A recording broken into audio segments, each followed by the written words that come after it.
We are live. Okay, we'll call this meeting to order. Welcome, everyone. We'll look for a motion to accept the agenda as presented. I can move that. Oh, no. Okay. Moved by Cheryl, second by Nicholas. All in favor? That's carried. We'll put the minutes on the floor of the December 19th, 2019 meeting. Any discussion on the minutes? Nothing. If so, we'll take a mover and a seconder. Moved by Dean. Second by Cheryl. All in favor? That's carried. All right. Any declaration of pecuniary interest? Nothing noted. Something comes up, you can declare later. We'll now ask Carla to give us to speak to the purpose of this meeting. The purpose of this public meeting of the West Perth Committee of Adjustment is to allow the presentation of applications for minor variances and to allow interested members of the public the opportunity to ask questions or offer comments with regard to these applications. Written comments must be submitted to the Secretary Treasurer of the committee. Any member of the public that would like to be notified in writing of the Committee of Adjustment's decision on the applications are to provide their name and mailing address to the clerk. This will entitle you to be advised of a possible local planning appeal tribunal hearing in the event of the decision on the application is appealed. Notices were sent by regular mail on Monday, May 25th, 2020 to property owners within 20 meters, that's 200 feet of both subject properties, and to agencies requiring notice. Okay.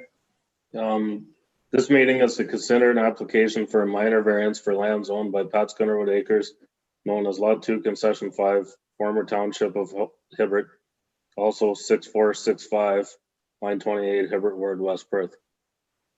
Now we'd ask Adam to present his first report.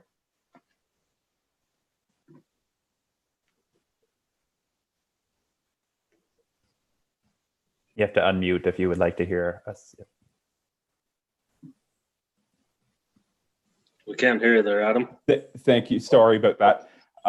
So thank you, Chair Tam and members of the committee. I'm going to quickly provide an aerial map of the subject property. There we go. I hope everyone can see that clearly. If not, let me know. Yes, we can. Thanks. So this application seeks relief from the zoning bylaw to permit a reduction to the required minimum distance separation Formula 2, informally referred to as MDS2. The reductions will allow for the construction of a new 1,600 head swine finishing barn with inside liquid manure storage. The effect of the application will provide reductions to the required MDS2 to 2 separate neighboring dwellings located to the northwest on line 28. For the committee and public's information, I have provided this aerial image that illustrates the MDS distances, with both impact dwellings are visible on the left-hand side of the map. And if anyone's watching or listening rather, that can't see the screen, it is on page 24 of the agenda package.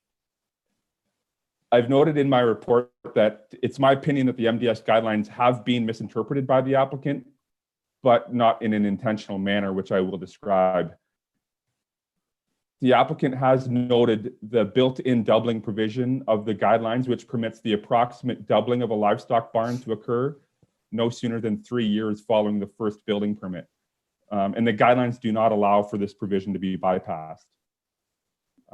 As stated in my report, it's my opinion that the committee simply needs to consider the application from an alternative perspective, specifically that it consider the application for what is proposed at this time, being the 1,600 head finishing barn. I have provided more detail in my report, but can answer any questions on the doubling provisions of the guidelines if those arise. Considering the application on the basis of the proposed 1,600 head finishing barn with the proposed inside liquid manure storage, the required MDS2 is 510 meters or approximately 1,674 feet. When the distance is measured between the closest point of the proposed barn and the closest point of the neighboring dwelling to the west, this equates to a reduction of approximately 25.5%. in addition to that dwelling, the requested reduction to the second closest dwelling situated just a little further to the northwest is approximately 10%. I have provided the reasons why the proposal can be considered minor. This includes the barn being located downwind of prevailing easterly winds, and that the applicant has provided that he's currently installing a cedar tree windbreak along the shared side lot line with the subject neighboring property. This windbreak, when the trees do reach full maturity, should help block escaping odors to both dwellings. I've also noted that an agreement could be imposed as a condition of approval that secures the items noted in my report. And such agreement, if the committee deems appropriate, would need to be executed by West Perth Council at a subsequent council meeting. My report does unfortunately go into lengthy detail on the doubling factor. However, briefly stated, if the applicant had have constructed an 800 head barn 3 years ago or more, so half the size of what's proposed, then the doubling to 1,600 head could have occurred today. And I've stated in my report that if the committee can be satisfied that there will be no further expansion of this barn at this location, then the application can be considered minor for the reasons I've outlined. I should note that the public hearing notice issued included a minor error on the area of the barn proposed. The application submitted proposes a 60-foot by a 320-foot barn, whereas the notice states that a 60-foot by 120-foot barn is proposed. Notwithstanding this, the stated MDS distances remain correct, as well as the fact that the barn will house 1,600 finishing pigs, and it's on that basis that the MDS is determined, the distances are determined. I did call the impacted neighbor to the west, who does happen to own both of the impacted dwellings. The owner verbally expressed to me that he has no concerns provided the barn was going to be built at the same location explained directly to him previously by the applicant, prior to the application being submitted.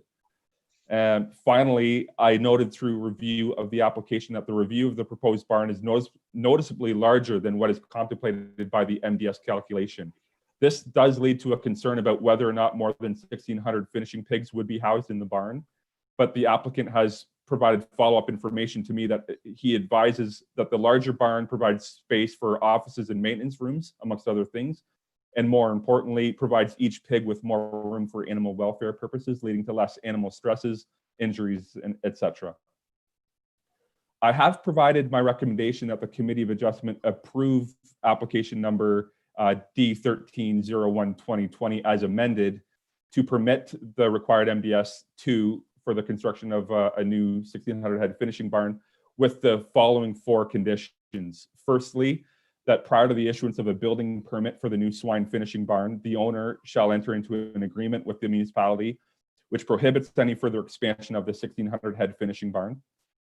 Secondly, that the owner applicant obtain the necessary building permit within 2 years from the date of decision to the satisfaction of the chief building official, ensuring that the approved variance applies only to the new 1,600 head swine finishing barn as illustrated with the application. Thirdly, that the municipality be provided in writing from the owner of the adjacent lands to the west that such owner has reviewed the proposal and has no objection to the location of the 1,600 head swine finishing barn as proposed. And fourthly and lastly, that the new swine finishing barn be established at the location as per the details shown in the drawings as provided with the application, and at a distance no closer than 380 meters or 1,247 feet to the closest dwelling to the west on neighboring lands at Lot 3, Concession 5, Hibbert, to the satisfaction of the municipality's CBO. There was no correspondence received, as Carla stated, but I am able to answer any questions that the public or committee members may have. Thanks. Questions from the committee?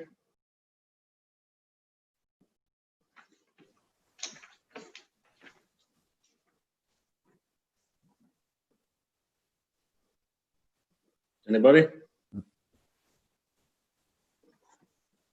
I had a couple questions. Adam, can you hear me? Yes, I can. Okay. So the first condition about no further expansion. That speaks to this barn, but does it impact anything else on the property? Like if they wanted to build a big driving shed, or if they wanted to build a barn in another location, like down by the corner or down by the next farm, whatever. No. So what I'm getting at there is if something comes in that's an expansion of the livestock operation, that further needs relief from MDS to these, specifically these two neighboring dwellings, then that shouldn't come. And my recommendation is the applicant should enter into an agreement with the municipality that shouldn't happen. And the intent there would be, though, that understandably the applicant has other lands on the farm where barns could be constructed that meet MDS. So if any owner of this property is going to be build something that does comply with MDS, the intent of the agreement wouldn't be that even those would be restricted. So I hope I'm clear on that. Okay, so it's just this actual structure. Mm-hmm. Okay, fair enough. Dean? So Adam, what you're saying then is the property owner has one bite at the apple here to build a livestock building. Once this happens, that's it. The door is closed on any future livestock building development on this property. Well, essentially, yes. At least any development that further needs MDS reduction. So your statement about one bite at the apple, I like it. How the MDS works is you get two bites at the apple. You get an opportunity to build a barn, and based on the size of that barn and how it's how the manure, what types of animals are housed, and etc. The MDS spits out a distance that's sufficiently distanced from any sensitive uses in a manner that would allow that operation to double in 3 years. And what the applicant wants to do is double now. He wants to start right off acknowledging that in 3 years he can have a double-sized barn at that location, relatively speaking, in that location, and get it all done at once. So how MDS works is two bites, and I guess you're correct, Dean, that yes, one bite at the apple in this case, provided there's no future expansion, acknowledging that it's all done now. Okay. Dean, go ahead. So I guess my other thought, how long will this barn be expected to last? Like, isn't the lifespan of these things 20 or 25 years? I'm just thinking that the current property owner adjacent has no issue with this development, but I'm wondering what does it look like when the next property owner takes possession and may not have the same point of view as the current adjacent property owner? What might that look like?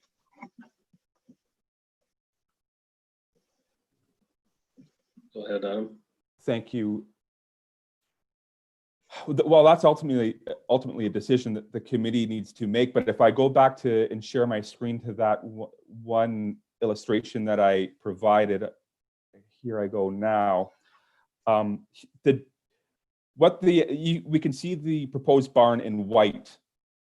When the applicant first had it, I believe the coronavirus was underway when I first. If it wasn't, it was soon. But I essentially did a pre-consultation with the applicant over the phone, and he explained to me that all he needed was a 5% reduction, and at 5%, it's negligible. I wouldn't disagree with that.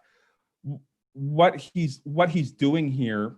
So if he was to build an 800 head barn, the MDS would require that barn to be placed on the green line, an 800 head barn, because the way MDS works is the MDS contemplates that 800 head barn doubled to 1600 head barn at that point where the green line is sufficiently set back from other properties.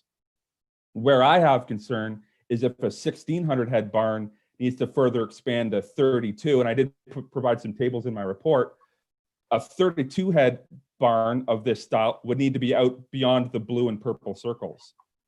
So that's where I'm providing the recommendation that this barn shouldn't be able to expand or double in the future. This is built once and for all at 1600 head, and there can be alterations to it or different, provided MDS is met. So if anything comes back, especially something that triggers a further MDS reduction, that's something that I'm looking to kind of avoid in the future for any neighboring property owner to the west.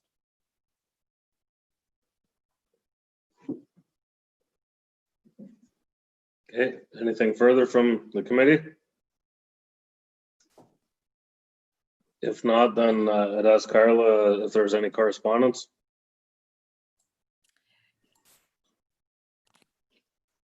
Sorry, no to prior to the circulation of the agenda or to date, we have received no written correspondence. The planner, Adam Betteridge, did note the verbal correspondence. That's all we've received. Okay. Well, sorry, Carla, I realized your text. I might have had all this in the wrong order, but we'll now take comments from the applicant or agent. Sorry, that's usually before the discussion from the committee members. Sorry, Pat.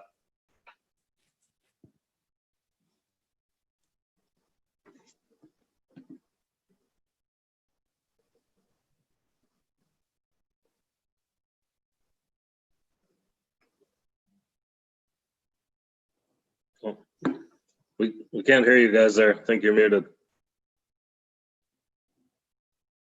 Thank you. Okay, I there think you we're go. good. Yeah. Hello, everyone. I'd be happy to answer any questions. It's pretty straightforward what Adam said, though. We have no intention ever to expand on that site. In our case, it just makes a lot more sense to construct the complete facility in one shot for contractors and a lot of different reasons rather than going back in 3 years. I'd be happy to try and answer any concerns about that. Anyone? No? You've read all the conditions, Pat, or you have the report with the 4 conditions? Yeah, I wrote them down. Yeah, no, Yeah. it's right in front of us, Mike. Yeah. Yep. Okay. All Yeah, right. and I think that the size was maybe a bit of an issue, but like I don't know if Adam presented that to you guys, but we currently have pigs at 10 square feet, and it's well, the hogs today are over 300 pounds sometimes, you know, by the time we can get them out, and the pigs years ago were 220 pounds. I mean, by the time we done the math calculations with Laura Newbrand, I mean, by the time hallways and office area and sick pens and processing, I mean, we're at 11 square feet per pig. And to me and a lot of other hog producers, that's quite adequate today for larger hogs.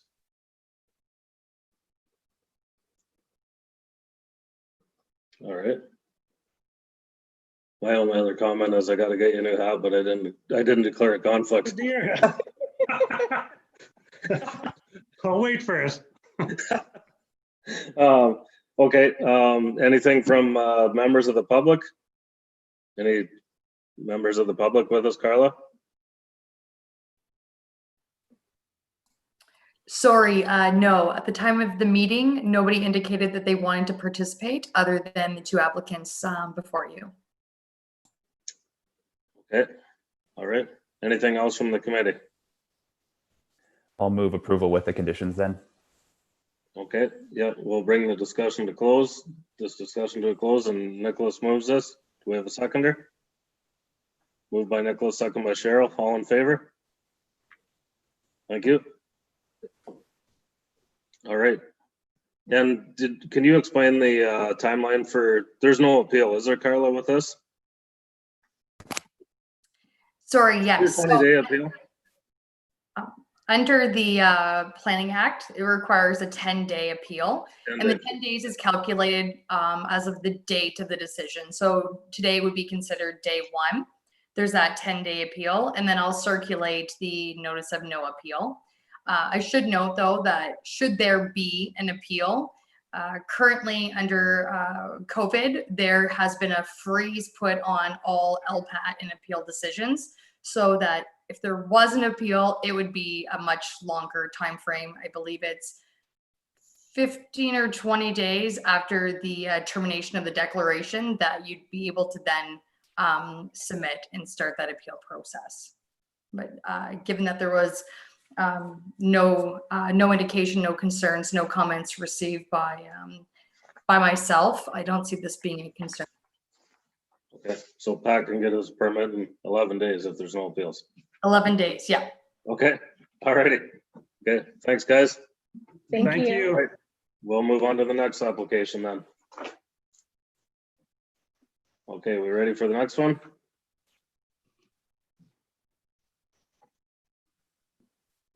Okay, this meeting is to consider an application for a minor variance for lands owned by Brian Osborne, known as part of Park Lot 13, registered plan number 339, further described as Part 3 of reference plan number 44R-753 Mitchell Ward, also known as 210 St. George Street.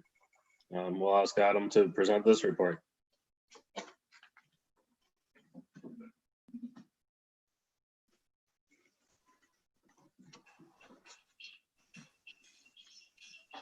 Thank you, Chair Tam. This application seeks relief from the zoning bylaw requirement, which requires that accessory structures shall not be permitted within a front or exterior side yard. So imagine driving down a residential street, you wouldn't normally expect to see a garden shed or a gazebo on a front yard. And the same rule applies to side yards for lots on a corner, such as the subject property. The owner seeks to construct an accessory utility shed structure being approximately 180 square feet in area at a location being within the front yard of the subject property and approximately 13.1 meters or 43 feet from the legal front lot line on Henry Street. And to save confusion, I note that the yard where the structure is proposed acts as the property's side yard, but based on frontages, the zoning bylaw contemplates the frontage along Henry Street as this property's front yard, even though it appears as a side yard.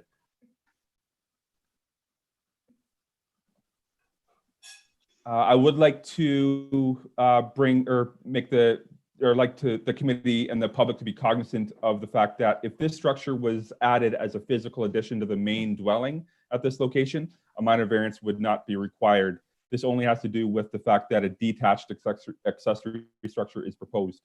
I'm going to pull up another visual here, just bear with me.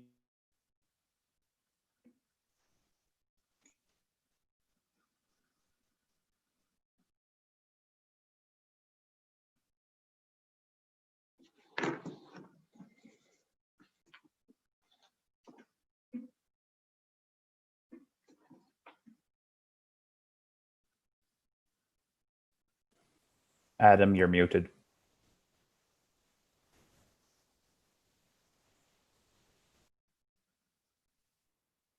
I'm struggling with that tonight. I think it's because I'm sharing the screen, which I've never done before, but thanks, Nick. Everyone see this? This is Henry Street, obviously, and this is St. George, and north is to the top of the page. The house, I think this sketch does more justice than the aerial photo similar to the last meeting. The driveway is approximately here, as has been noted by the applicant, and this is where the shed is located. You can't see on this, but there is a neighboring dwelling, a single attached dwelling that is essentially at the same or closer to Henry Street than the proposed shed.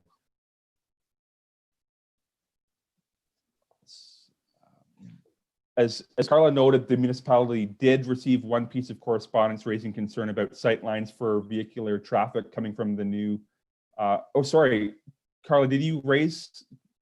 I don't believe Carla did note, but we did receive correspondence from a resident in the neighborhood about vehicular sight lines coming off the new bridge.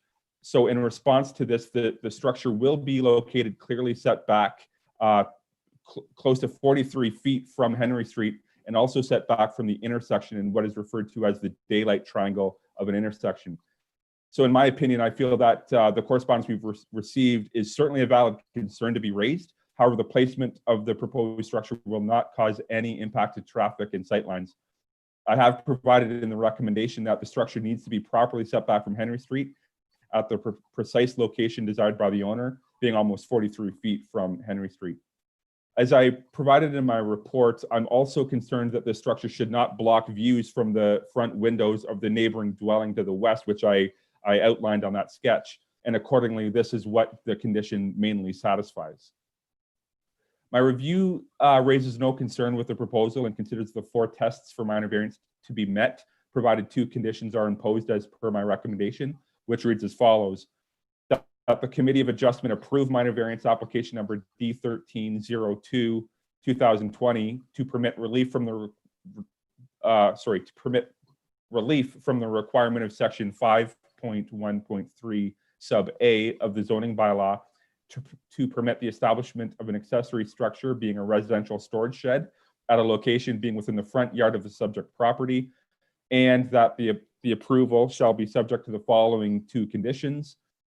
Firstly, that the owner applicant obtain within 2 years the necessary building permit to the satisfaction of the CBO, ensuring that the approved variance applies only to the proposed accessory structure. And lastly, that such accessory storage structure shall be situated as per the drawing submitted with the application and at a distance no closer than 13 meters or 42.65 feet from the legal front lot line on Henry Street.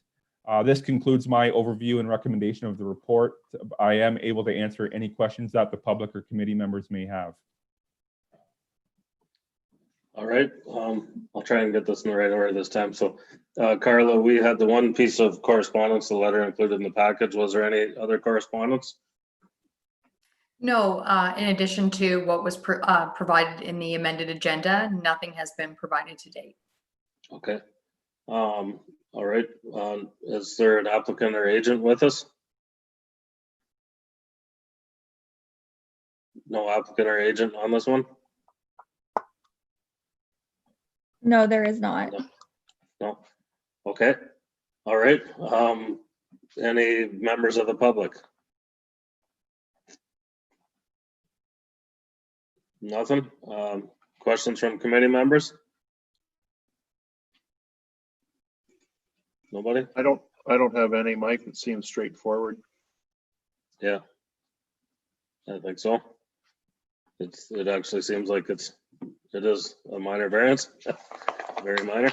So, okay, anybody prepared to wrap it up and make a decision? Cheryl? You're moving this, Cheryl, with the conditions? Okay. Yeah, I'll make that motion. Okay, everybody knows what the conditions are. I don't have to read them again. Okay, all right, moved by Cheryl. Seconded by Dean, all in favor? That's carried. Thank you. Carla's gonna pass around the sheet for us to sign the decisions. And are you still with us, Carla? I was frozen earlier.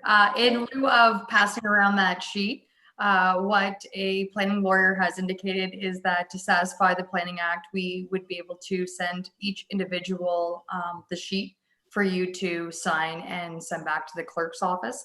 However, signing that sheet will not impact the appeal period. Okay, so we just sign and scan or a digital signature? Yep, that is okay, or drop off at the municipal office. Any of the above is sufficient. Okay. All righty. I think I only have one more thing here, motion to adjourn. Moved by Dean, second by Nicholas, all in favor?